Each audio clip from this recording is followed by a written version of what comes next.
pressing di tengah lapangan. Kali ini cepat, Robertino Pugliara. Masih Robertino Pugliara, bukan satu pelanggaran. Meliak-liuk dia, masih belum bisa juga melewati barisan pertahanan dari Persikabo. Satu skill yang sangat baik, satu pelanggaran tadi dilakukan oleh Ismet Sofyan.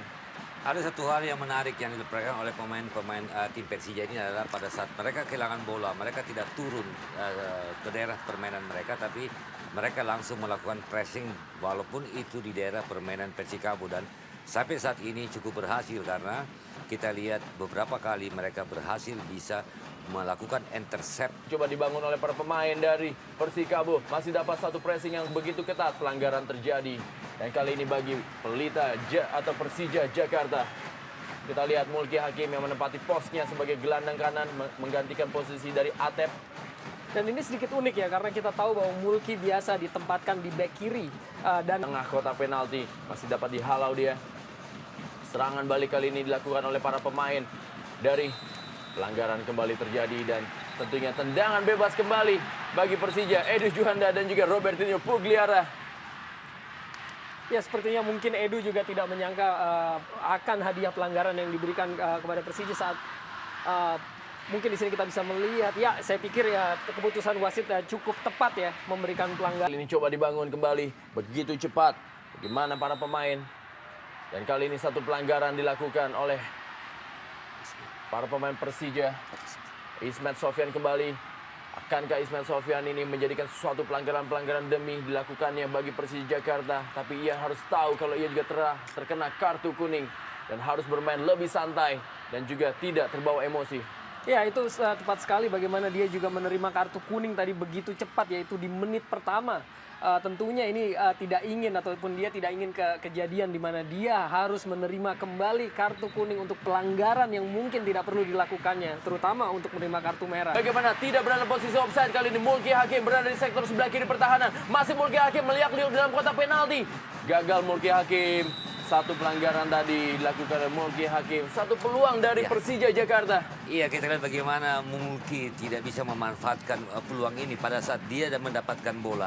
Dia tidak langsung melakukan crossing, tapi dia menunggu. Dan kali ini Bambang Pamungkas tidak dalam posisi offside. Bambang Pamungkas, satu peluang dan apa yang terjadi tentunya bukan suatu pelanggaran. Bambang Pamungkas kita lihat dan juga Fauzi Toldo. Apa yang terjadi tentunya wasit Ali Rinengo menilai ada satu pelanggaran tapi berada di luar kotak penalti. Dan kalau kita lihat memang pelanggaran yang dilakukan itu di luar kotak penalti. Cuma sekarang wasit harus memberikan kartu kepada seorang penjaga gawang. Dan biasanya ini kartu merah ya, karena ini kejadiannya di luar ya. Nah kalau di dalam wasit memberikan kartu kuning karena lawan mendapatkan keuntungan penalti. Dan ini kita lihat bagaimana kaki ya. Sebenarnya bisa dibilang kena atau tidak kena ini ya. Kita lihat wasit Ali Rinengo telah bersiap-siap.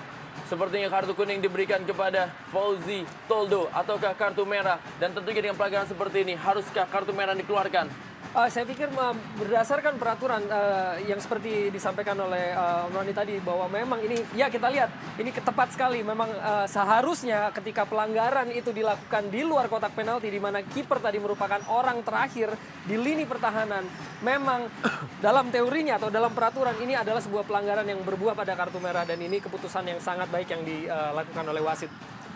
Inilah dia M. Halim, penjaga gawang yang juga pernah memperkuat Persija Jakarta, akan menjadi pengganti dari Fauzi Toldo yang terkena kartu merah di pertandingan sore hari ini. Dan juga bagaimana Fauzi Toldo, inilah dia pelanggaran Fauzi Toldo terhadap Bambang Pamungkas, hanya sedikit di depan kotak penaltinya.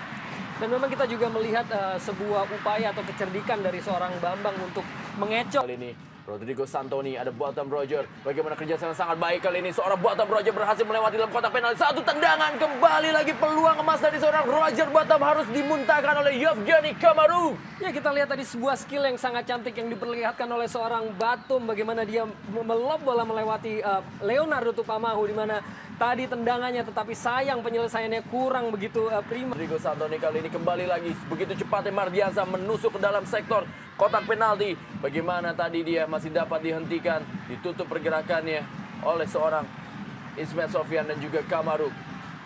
Dan Dayang Lamat Mardiansa masih tergeletak di dalam kotak penalti dari Persija Jakarta. Melakukan solo run tadi dia, berusaha untuk melewati seorang Ismet Sofyan. Kalau kita lihat dalam tayangan lambat, tapi memang kita berbeda dengan pandangan seorang wasit. Kalau dalam lambat, jelas Ismet agak sedikit mengganggu gerakan laju daripada Mardiansyah ini ya. Sehingga kalau kita bisa bilang itu adalah pelanggaran, tapi mungkin wasit agak sedikit jauh dan tidak melihat situasi. Tapi terlepas daripada pelanggaran kasus ini, kembali kita lihat bagaimana sebenarnya kualitas lini pertahanan Persija yang sama sekali tidak disiplin. Kemudian kedua, kita lihat pada saat mereka unggul jumlah pemain, mereka tidak bisa memainkan tempo ritme yang bagus. Mereka tidak lagi bisa menguasai bola yang cukup lama. Karena kita lihat begitu mereka dalam penguasaan bola secepatnya hilang dari penguasaan timnya. Ini saya kira salah satu kendala yang Berikan bola cukup baik kepada Aliuddin kali ini. Masih Aliuddin mengontrol bola. Sangat sulit dia melewati David Pakbe. Dan kali ini Mulki Hakim. Satu pelanggaran dilakukan oleh Mulki Hakim terhadap David Pakbe. Di mana David Pakbe kali ini dalam tayangan lambat menjadi perebutan bola dengan Aliuddin. Tarik-menarik dia untuk menembus lapangan tengah atau juga pertahanan dari Persikabo. Bagaimana M. Halim keluar dari sarangnya dan langsung saja menutup, memotong bola yang diarahkan kepada seorang Bambang Pamungkas. Ya, saya pikir tindakan dari M. Halim untuk menjemput bola, untuk menutup ruang gerak tadi sangat tepat ya. Bagaimana Bambang kita lihat tadi ketika terjadinya kartu merah, dia juga melakukan gerakan yang sama untuk menipu atau mengelabui kiper. Dan M. Halim Langsung saja dia mengirim bola ke sektor sebelah kanan kepada Hengki Ardiles. Masih Hengki Ardiles. Langsung bola kali ini begitu mudah melewati beberapa pemain dari Persija Jakarta. Solomon, pelanggaran tadi dilakukan. Bagaimana Solomon Kobe ditutup pergerakannya oleh Gerard Pangkali. Satu tendangan bebas berada di luar kotak penalti dari Persija Jakarta. Akankah Persikabo Kabupaten Bogor bisa memanfaatkan Ardiles? Begitu leluasanya para pemain dari Persikabo untuk memainkan bola. Bagaimana kembali kali ini satu serangan dibangun oleh para pemain Persikabo, dikirim bola ke sektor sebelah kanan pertahanan Persija. Masih Mardiansyah kali ini menguasai bola. Berhasil diamankan tadi. Bagaimana Mardiansyah berusaha melewati Ramdhani Lestah Luhu. Kita lihat Mardiansyah juga Ramdhani Lestaluhu. ya sejujurnya tadi memang Ramdhani Si bisa diamankan oleh Yevgeny Kamaruk. Ya, kembali kita lihat bagaimana seorang Novianto begitu leluasa untuk bisa melakukan penetrasi dan bahkan dia bisa mengontrol bola begitu lama di dalam kotak penalti. Ini seharusnya menjadi kewaspadaan ataupun perhatian dari pemain-pemain Persija. Agus Indra kita lihat masih tergeletak di lapangan. Kembali lagi dia memegangi dari lututnya. Apa yang terjadi terhadap Agus Indra? Akankah dia bernasib seperti juga Edi Juanda yang tidak bisa meneruskan jalannya pertandingan di sore hari ini? Kita berharap tentu juga cedera tidak menghantui seorang Agus Indra. Kita lihat sudah mulai bisa berdiri Agus Indra Kurniawan. Pemain yang juga pernah memperkuat Petro Kimia Gresik. Ya, bahkan bersama Petrokimia Gresik, pemain yang satu ini juga pernah merasakan gelar juara Liga Indonesia.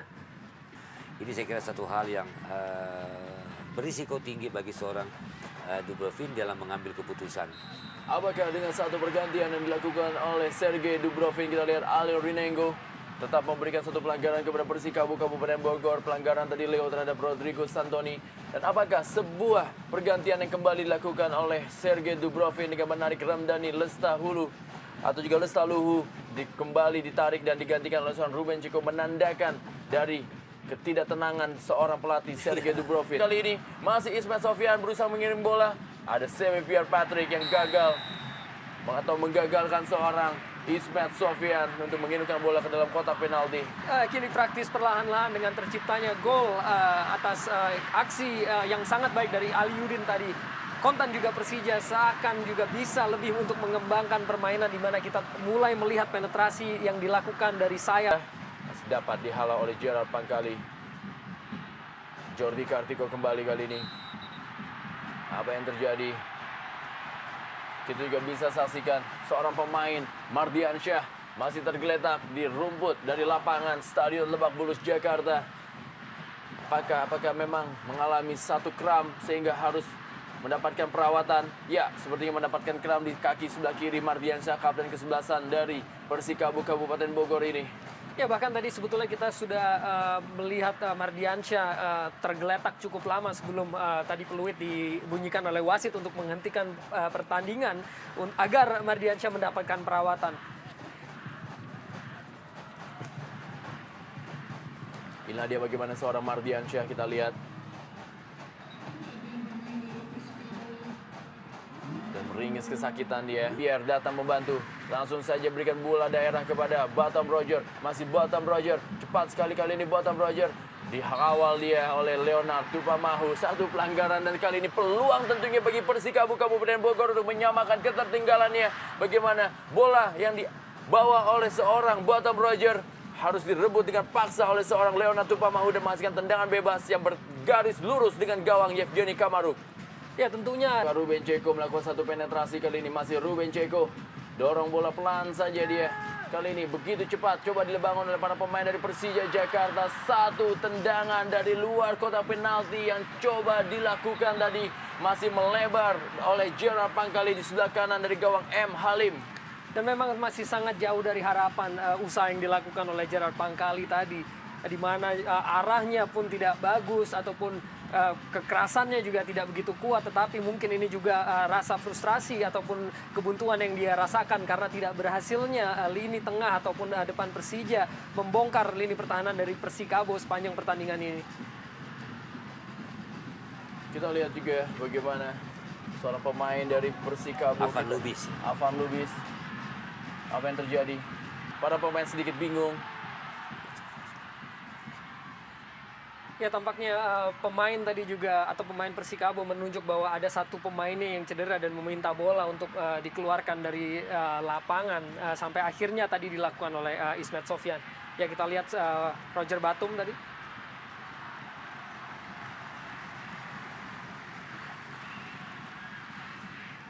Ya.